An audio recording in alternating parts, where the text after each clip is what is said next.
Walang takas ang isang high-value drug suspect matapos siyang madakip sa ikinasang buy-bust operation ng mga otoridad sa San Fernando, Pampanga. Ang report mula kay Patrolwoman Lexin Reyes Sawiran.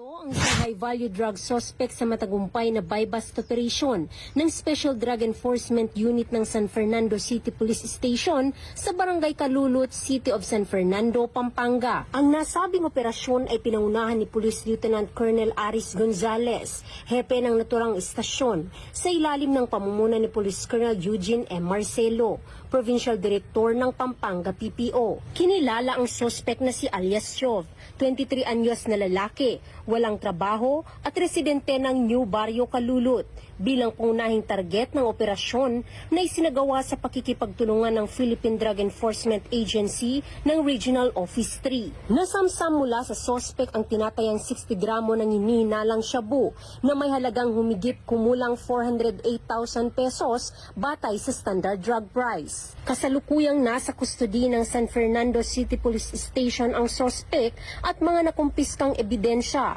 habang inihahanda ang kasong paglabag sa Republic Act 9165 o ang Comprehensive Dangerous Drugs Act of 2002. Ito ay bahagi ng pinaigting na kampanya kontra ilegal na droga sa ilalim ng direktiba ni Police Brigadier General Ponce Rogelio I. Peñones Jr., Regional Director ng Police Regional Office 3. Patuloy ang kapulisan ng Gitnang Luzon sa masusing pagbabantay at aksyon upang mapanatili ang kapayapaan at kaligtasan sa lungsod at sa buong rehiyon.